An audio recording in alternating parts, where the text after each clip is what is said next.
नमस्कार, good evening. कैसे हैं आप सब लोग? निश्चित रूप से अच्छे होंगे। BSTC DLED की जो हमारी इतिहास विषय या ऐतिहासिक पक्ष की जो तैयारी चल रही थी, उस तैयारी में हमने राजस्थान के इतिहास में सभ्यताओं का एक दौर ख़त्म किया। सभ्यताओं में किस तरह से मानव की उत्पत्ति और आगे चल कर के किस तरह से नगरों तक आदमी पहुंचा, वहाँ तक के सारे कालखंड को हमने शुरू से लेकर के वर्तमान के राजाओं के दौर तक हम उसको लेकर के आए थे। लेकिन जब हम राजस्थान का इतिहास पढ़ रहे हैं तो राजस्थान का इतिहास राजपूतों के बिना अधूरा है, और उस राजपूतों के कारण ही राजस्थान का नाम राजस्थान पड़ा, ऐसा हमारे इतिहास में लिखा हुआ है। कई साक्ष्य मिलते हैं, उपलब्ध है, प्रमाण है।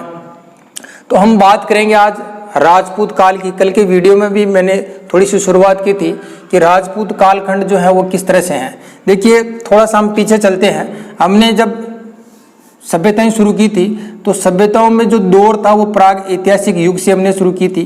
प्राग ऐतिहासिक युग वह युग था, उस युग के अंदर जिसका कोई लिखित साक्षी प्रमाण नहीं है, वह प्राग ऐतिहासिक युग है। इस युग को हमने 3 भागों में भी बांट करके देखा था, पूर्व पाषाण, मध्य पाषाण, नव पाषाण। उस दरमियान राजस्थान के कौन कौन से क्षेत्र थे उसको भी हमने देखा। प्राग ऐतिहासिक युग के बाद में हमारे जो ताम्र युग है, उस युग के बारे में भी हमने जान करके देखा था कि कौन कौन से राजस्थान के स्थान है जो ताम्र युगीन सभ्यताओं में, आकाशीय युगीन सभ्यताओं में, लोह युगीन सभ्यताओं में आती है। ताम्र युग के बाद में लोह युग आता है। मैंने इस पर भी डिस्कस किया था कि लोह युग के कौन कौन से क्षेत्र राजस्थान में आते हैं। लोह युग के बाद में फिर हम चले थे आगे कि इसके बाद में लोह युग के जो लोह युग है, इसी लोह युग के दरमियानी जो है वैदिक युग शुरू हो गया था, या वैदिक संस्कृति को हम लोह युगीन संस्कृति कहते हैं। और उस वैदिक संस्कृति के दरमियानी राजस्थान के कई सारे क्षेत्रों के, जैसे मालव है, योद्धे हैं, कुरु है, सूरसेन है, इसके जो आज के नाम जिलों और जो पुराने नाम हैं उनको भी हमने मैच करके देखा था। इसके बाद इस वैदिक युग के बाद में शुरुआत होती है जनपद युग की। तो उन 16 जनपदों में भी कौन कौन से जनपद राजस्थान में थे उस पर हमने CV आदि जनपदों के बारे में बात की थी। जनपदों के बाद में फिर हमने अगला जो एक हमारे इतिहास का एक महत्वपूर्ण भाग है या वंश है, वो है मौर्य वंश। उस मौर्य कालखंड के दरमियान कौन कौन से स्थानों का राजस्थान से संबंध रहा, इसमें हमने विराट की सभ्यता के बारे में बात की, जहाँ से अशोक जो मौर्य था उसके शिलालेख मिले हैं, बाबरू शिलालेख मिला। मौर्य वंश के बाद में हिंदुस्तान के अंदर एक और पीरियड आता है, गुप्त पीरियड या गुप्त काल। इस गुप्त काल खंड में मैंने कल भी बात की थी, बयाना करके एक जगह है, बयाना जो भरतपुर में है, यहाँ सिक्कों का भंडार मिला। और इस बयाना के अंदर जो सिक्के मिले वो ज़्यादातर सर्वाधिक गुप्तों के हैं। गुप्त वंश का एक सर्वाधिक महत्वपूर्ण शासक हुआ था चंद्र विक्रमादित्य। उस विक्रमादित्य के सर्वाधिक सिक्के जो हैं इस गुप्त काल से संदर्भित हैं, वो बयाना भरतपुर से मिले हैं। जैसे ही गुप्त काल खत्म होता है, गुप्त काल लगभग 4वीं-5वीं शताब्दी तक हिंदुस्तान के इस नक्शे कदम पर रहता है। और गुप्त काल की समाप्ति के साथ साथ पूरे भारत में, उत्तरी भारत में एक सबसे शक्तिशाली वंश का उदय होता है जिसका नाम था वर्धन वंश। इस वर्धन वंश के अंदर एक शासक हुआ, इसका नाम था हर्षवर्धन। इस हर्षवर्धन जो व्यक्ति था या शासक था, इसकी मृत्यु उल्लेखित है 646 ईस्वी।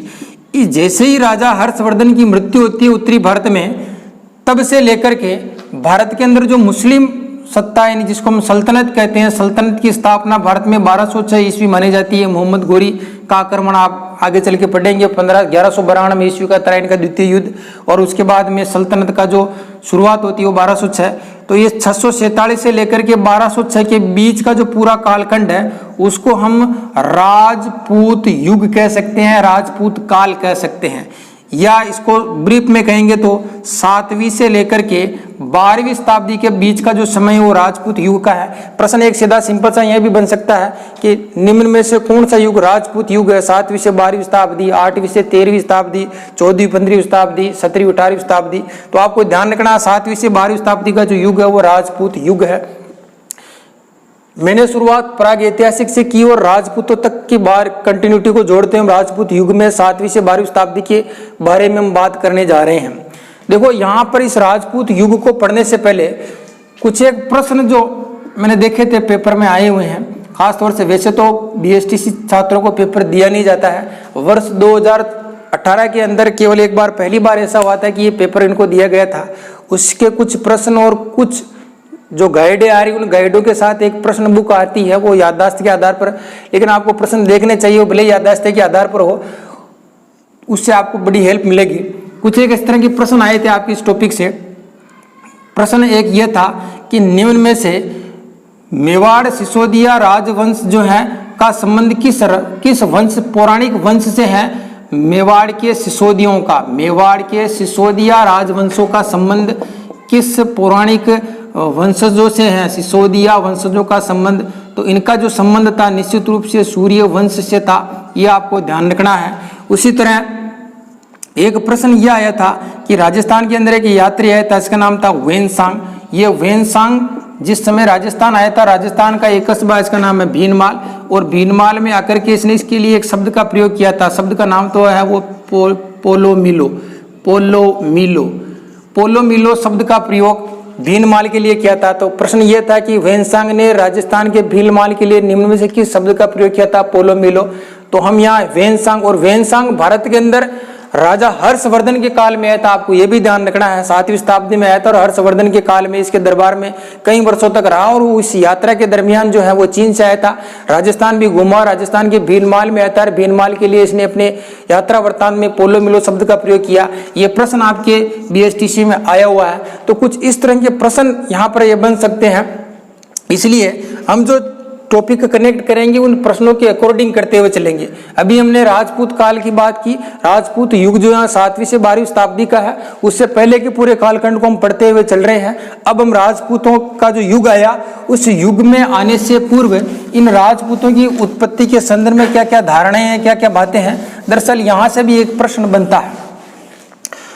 कई सारे जो मत है राजपूतों के संदर्भ में वो उपलब्ध होते हैं। राजपूतों की उत्पत्ति के संदर्भ में एक महत्वपूर्ण मत है, वो है अग्निवंशीय मत, अग्निवंशीय मत। दूसरा जो मत है वो है प्राचीन क्षत्रियों का मत, प्राचीन क्षत्रिय या आर्यों से उत्पत्ति का मत। तीसरा जो इनका मत है वो ब्राह्मण वंशीय मत, ब्राह्मण वंशीय मत। और एक महत्वपूर्ण और मत आता है, वो है विदेशी जातियों से उत्पत्ति का मत, विदेशी जातियों से उत्पत्ति का मत। तो ये 3-4 महत्वपूर्ण मत हैं। इन मतों को मानने वाले कौन कौन हैं, इस पर हम थोड़ी सी चर्चा करेंगे। लेकिन यहाँ पर जो ये अग्निवंशीय मत आया, इस अग्निवंशीय मत के जो महत्वपूर्ण समर्थक हैं वो मिलेंगे आपको चंद्र बरदाई। आपको चंद्र बरदाई अच्छी तरह से याद होगा। चंद्र बरदाई ये राजस्थान के इतिहासकारों में सबसे महत्वपूर्ण इतिहासकार हैं, और इन्होंने एक ग्रंथ लिखा। इस ग्रंथ का नाम जो है वो है पृथ्वीराज रासो। चंद्र बरदाई के ग्रंथ का नाम है पृथ्वीराज रासो, और इस पृथ्वीराज रासो के अंदर राजपूतों की उत्पत्ति अग्निवंश से कैसे हुई इसके बारे में बताया गया है। दरअसल चंद्र बरदाई की जो अग्निवंशीय उत्पत्ति की मत की जो कहानी है वो थोड़ी सी इस तरह से है। कहानी वैसे आती नहीं है, पर इसको जोड़ने के लिए हम थोड़ा सा देख रहे हैं कि एक बार परशुराम ने इस धरती को क्षत्रिय विहीन कर दिया था। तब धरती पर पुनः क्षत्रिय बसाने के लिए एक ऋषि हुए थे वशिष्ठ। उस वशिष्ठ ऋषि ने जो है राजस्थान के सिरोही जिले के आबू पर्वत पर आकर के एक यज्ञ किया, और उस यज्ञ की अग्नि ज्वाला से, अग्नि कुंड से कुछ जातियों की उत्पत्ति हुई जो राजपूत कहलाए। उन राजपूत जातियों में पहले जो थे वो थे गुर्जर प्रतिहार, या प्रतिहार कह सकते हैं, गुर्जर इनके बाद में जुड़ गया था। प्रतिहार के बाद में आया था चालुक्य, चालुक्यों के बाद में उत्पत्ति हुई थी परमारों की, और परमारों के साथ साथ उत्पत्ति होती है चाहमान या चौहानों की उत्पत्ति। ये 4 महत्वपूर्ण राजपूत जातियों की उत्पत्ति का उल्लेख चंद्र बरदाई अपने पृथ्वीराज रासो में करता है। वशिष्ठ के आबू पर्वत के अग्निकुंड से पहली प्रतिहार थे, दूसरे चालुक्य। इन चालुक्यों को सोलंकी भी कहते हैं, आपको ये ध्यान रखना है। यहाँ पर हो सकता है ऑप्शन में चालुक्य नहीं दे करके सोलंकी दे दे, आप कंफ्यूज नहीं हो। प्रतिहार, चालुक्य, सोलंकी, परमार, चाहमान या चौहान, इन 4 राजपूत जातियों में महत्वपूर्ण रूप से राजस्थान पर गुर्जर प्रतिहारों ने राज किया, चौहानों ने भी राज किया। हालांकि कुछ कुछ स्थानों पर परमारों पर का भी था, लेकिन परीक्षा के लिहाज से ये 2 बड़े महत्वपूर्ण हैं। इनकी हम आगे चल करके चर्चा करेंगे। चंद्र बरदाई का जो समर्थन देने वाले विद्वान हैं वो हैं एक तो नेणसी, यह भी आपको ध्यान रखना है। नेणसी का पूरा नाम मुहणोत नेणसी है। राजस्थान के इतिहास में इनका एक अलग नाम है मुणोद नेणसी का, इनको आपको जरूर जानना चाहिए। मुणोद नेणसी के साथ साथ एक और बड़े जबरदस्त कवि है राजस्थान के इतिहास के लेखन के, वो है मिश्रण, जिनका पूरा नाम है सूर्यमल्ल मिश्रण। सूर्यमल्ल मिश्रण बूंदी के ये कवि हुए हैं सूर्यमल्ल मिश्रण। आगे हम पूरा साहित्य की क्लास लेंगे जिसमें इन कवियों को एक अलग लेंगे। तो चंद्रबरदाई अग्निवंशीय मत को समर्थन देने वाले महत्वपूर्ण कवि है। इनका समर्थन करते हैं मुणोद नेणसी और साथ में और समर्थन करते हैं सूर्यमल्ल मिश्रण, और जिन्होंने अग्निवंशीय मत के आधार पर 4 राजपूत जातियों की उत्पत्ति की बात की। उसके बाद दूसरा जो मत देख रहे हैं ये मत है प्राचीन क्षत्रियों का मत। इस प्राचीन क्षत्रियों के मत के बारे में बात करें तो यहाँ पर हम कुछ पौराणिक वंशों की बात करेंगे। जैसे एक वंश हो गया सूर्यवंशीय, एक वंश हो गया चंद्रवंशीय, और एक वंश हो गया यदुवंशी। राजस्थान के जो राजवंश हैं वो महत्वपूर्ण रूप से 3 भागों में इनको हम प्राचीन क्षत्रियों के आधार पर यदि बांट करके देखिए पौराणिक आधार पर, सूर्यवंशीय मत हो गया, चंद्रवंशीय मत हो गया और यदुवंशीय मत हो गया। इन 3 मतों में यदि अपन सूर्यवंशियों की बात करें तो सूर्यवंशीय मतों में मेवाड़ के सिसोदा राजघराने हो गए, सिसोदिया हो गए। इसके अलावा जयपुर के कछवाहा राजवंश हो गया, राठौड़ हो गए। जितने भी महत्वपूर्ण राजवंश हैं वो अधिकांश सूर्यवंशीय ही हैं। चंद्रवंशीय राजपूतों के वंशजों की यदि राजस्थान की परिप्रेक्ष्य में बात करें तो जैसलमेर जो राज्य था वहां पर एक राजपूत जाति या राजपूत वंश था, वो थे भाटी। तो ये जैसलमेर के जो भाटी हैं ये अपने आप को चंद्रवंशीय कहा करते थे, जैसलमेर के भाटी।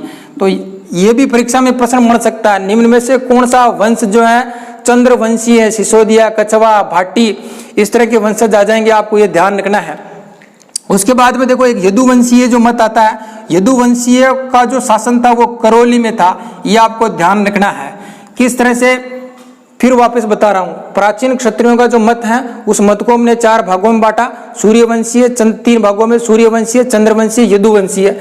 सूर्यवंशियों में राजस्थान के अधिकांश जो वंशज हैं, सिसोदिया, कछवा, राठौड़ है, वो सब सूर्यवंशी हैं। चंद्रवंशियों में एक नाम उल्लेखनीय मिलता है जैसलमेर के भाटी, और करौली के जो शासक हुए हैं वो अधिकांश यदुवंशी कहलाए। हालांकि यदुवंशी चंद्रवंशियों की एक शाखा है, अलग नहीं है। भगवान जो श्री कृष्ण थे वो यादव थे, और यादव के जो वंशज है वो यदुवंशी कहलाए। एक शासक हुए थे, राजा हुए थे ययाति, ययाति के वंशज यादव, और भगवान श्री कृष्ण भी इसी में हुए थे, वृष्णि वंश से इनका संबंध था। तो इस प्राचीन क्षत्रियों के मत को जो मान्यता देने वाले हैं वो एक तो सीवी वैद्य हैं, ये आपको ध्यान रखना है। एक गौरी शंकर हीराचंद ओझा, GH ओझा करके आपको नाम मिलेगा। ये गौरी शंकर हीराचंद ओझा और सीवी वैद्य, इन्होंने इन प्राचीन क्षत्रिय के मत को मान्यता दी है।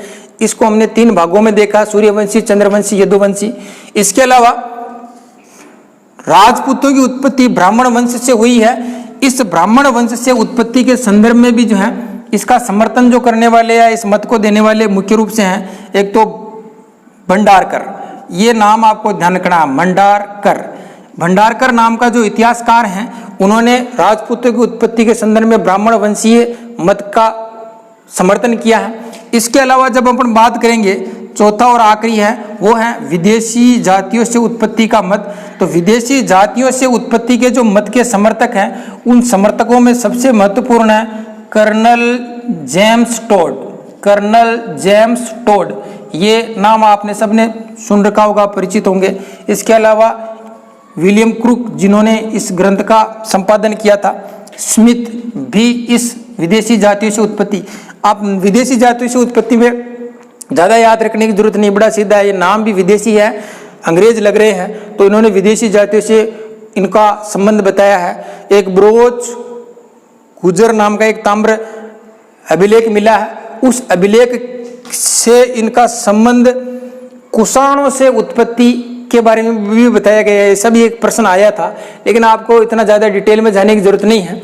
यहाँ पर अपन 4 मतों के बारे में बात करेंगे, अग्निवंशी के चंद्रबरदाई, प्राचीन क्षत्रियों के सीवी वैद्य गौरीशंकर ओझा, ब्राह्मण वंशीय में भंडारकर, डीवी भंडारकर, और विदेशी जातियों की उत्पत्ति में जो है कर्नल जेम्स टोड, क्रूक है, स्मिथ है आदि। ये 2-3 नाम आपको ध्यान रखने हैं। यहाँ पर जो प्राचीन क्षत्रियों का जो मत है वो सर्वाधिक मान्य मत है, और इसमें जैसे सूर्यवंशी, चंद्रवंशी, यदुवंशी, यहाँ पर मैंने थोड़ा डिटेल इसलिए दिया कि यहाँ से प्रश्न आ गया था, मेवाड़ के सिसोदिया वंश कौन से हैं, सूर्यवंशी हैं।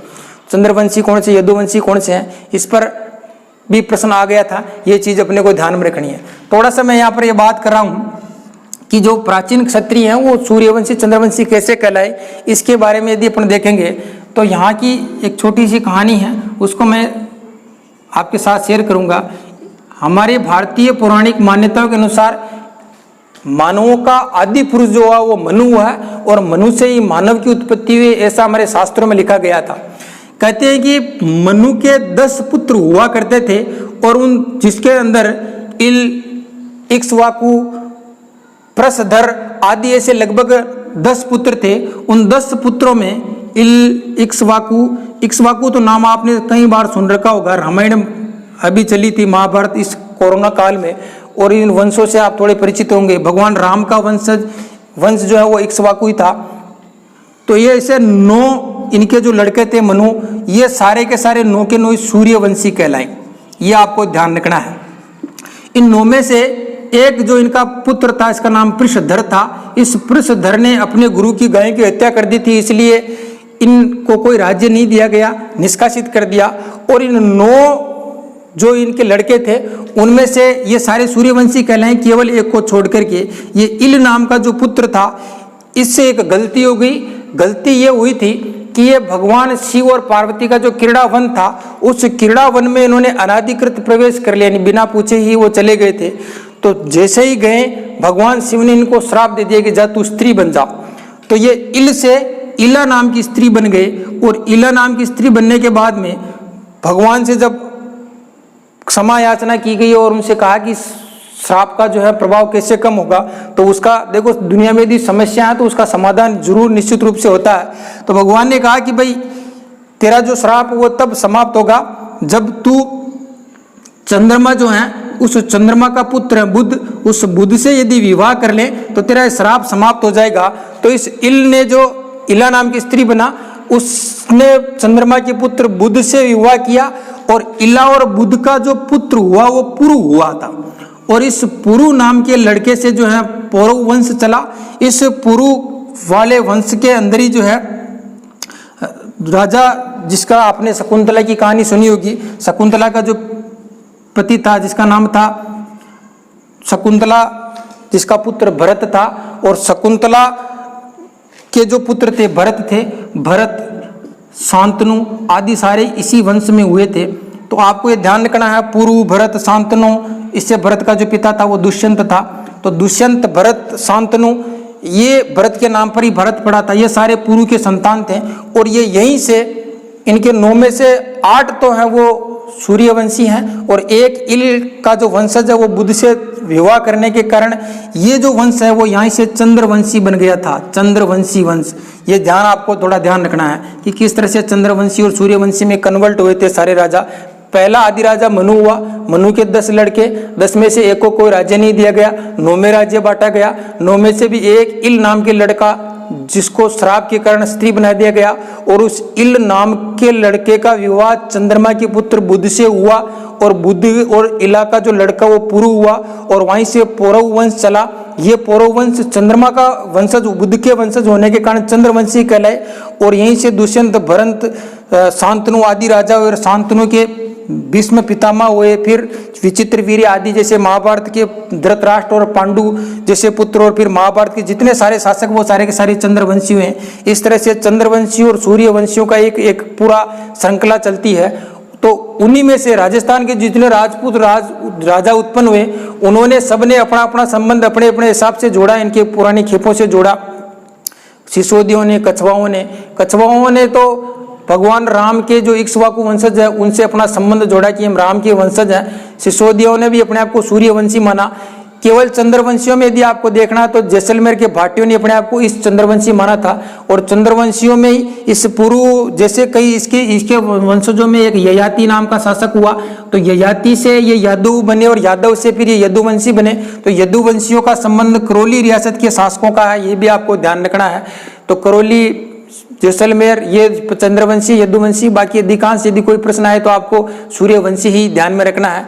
इस पर हमने थोड़ा सा टाइम ज़्यादा इसलिए लिया कि पीछे 1-2 साल में ऐसा प्रश्न आया था, सूर्यवंशी कौन है, चंद्रवंशी कौन है। तो इनके उत्पत्ति के संदर्भ में हम इस घटनाओं को यहीं थोड़ा विराम देंगे और आगे की ओर इस चीज को देखते हैं। फिर से हम बात करेंगे राजपूत काल में जो अग्निवंशीय मत था, उस अग्निवंशीय मत के समर्थक चंद्रबरदाई के अनुसार आबू के उस अग्निकुंड से 4 जातियों की उत्पत्ति हुई। उन 4 जातियों में पहली जो शासक या जाति है या राजपूत हैं वो है प्रतिहार। प्रतिहारों के लिए राजस्थान के अंदर एक शब्द प्रयुक्त होता है गुर्जर प्रतिहार कालखंड। यह आपको ध्यान रखना है। गुर्जर प्रतिहारों का जो कालखंड है वो भी लगभग 7वीं से 12वीं शताब्दी के दरमियान लगातार रहा था। गुर्जर प्रतिहारों ने राजस्थान को जो है निश्चित रूप से मुस्लिम आक्रमणों से बड़ा सहयोग दिया था, इसलिए भारतीय इतिहास में इनका जो युद्ध कौशल है वो बड़ा विचित्र है और उनको रक्षक के रूप में माना जाता है। खास तौर से यहीं से भी एक प्रश्न बना था। गुर्जर कहते हैं कि गुर्जर प्रतिहारों का जो आदि पुरुष था वो था हरिवंश।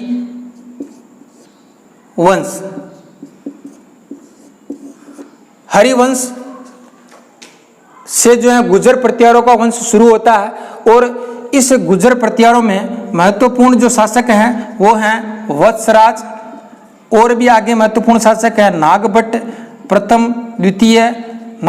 प्रथम द्वितीय, इस तरह से कुछ शासक करके हैं। इसके अलावा एक सबसे शक्तिशाली है वो है मिहिर भोज नाम का शासक हुआ। तो ये कुछ एक महत्वपूर्ण शासक है। वत्सराज है, नागभट्ट प्रथम है, द्वितीय है, मिहिर भोज है, महेंद्रपाल ये भी एक गुर्जर प्रतिहारों का महत्वपूर्ण शासक हुआ है। आपकी परीक्षा के लिहाज से गुर्जर प्रतिहारों में आदि पुरुष हरिवंश था, वत्सराज, नागभट्ट, मिहिर भोज, महेंद्रपाल आदि ऐसे कई सारे शासक हुए हैं। तो आपको केवल इनमें से कुछ एक शासकों के नाम ध्यान रखने हैं कि निम्न में से कौन सा शासक गुर्जर प्रतिहार का है या नहीं है, ऐसा सिंपल सा प्रश्न बन सकता है। इसके साथ साथ इन शासकों की थोड़ी थोड़ी डिटेल आपको और पढ़ लेनी है। आपकी जो गाइड होगी इसमें निश्चित रूप से मिलेगी, क्योंकि हम यहाँ थोड़ी जितना ज़्यादा डीपली जाएंगे तो बहुत लंबा वीडियो भी हो जाएगा। तो इसको आपकी अपनी गाइड से और पढ़ना है। कुछ एक थोड़ी सी डिटेलिंग रहेगी, वो इस पर अपन कल बात करेंगे और इसको अपन आज यहीं समाप्त करते हैं। आगे की यात्रा कल जारी रखेंगे। एक बार फिर से वापस शुरुआत कर लेते हैं। राजपूत काल हमने पढ़ना शुरू किया था और राजपूत काल की उत्पत्ति 7वीं से 12वीं शताब्दी होती है, हमने इसके बारे में देखा। राजपूतों की उत्पत्ति के संदर्भ में कई सारे मत आए हैं, उनमें अग्निवंशीय मत है, ब्राह्मण वंशीय मत है, प्राचीन क्षत्रियों का मत है, विदेशियों का मत है, कौन किसका समर्थन करता है। इसमें आप थोड़ा सा और डिटेलिंग में पढ़ें और एक सारणी बना ले अपने। वापस ध्यान दें, केवल वीडियो देख करके ही बंद नहीं करें। आप वीडियो देखने के साथ साथ थोड़े नोट्स बनाएं और नोट्स बनने के बाद में निश्चित रूप से आपकी जो गाइड है या आपके पास जो मैटर है उसको साथ के साथ में फिर से रिवाइज करें। जिस तरह से मैंने यहाँ चीज़ें बनाई हैं आप इसमें थोड़ी चीज़ें और ऐड करें। जितनी ज़्यादा चीज़ें आप पढ़ते जाओगे, जितने ज़्यादा अपने आप को जो है किताबों के साथ जोड़ते जाओगे, किताबों से प्रीत लगाते जाओगे, निश्चित रूप से आप अपनी मंजिल के करीब उतने आते जाओगे। तो ये चीज़ विशेष रूप से ध्यान रखें। आज थोड़ी सी प्रत्येक टॉपिक के साथ आप अपनी थोड़ी किताबों को उनको खंगालते रहें और कुछ चीज़ें ऐड करते रहें। निश्चित रूप से आप सफलता की ओर अग्रसर होते रहोगे। सभी के लिए मैं शुभकामनाएं। धन्यवाद।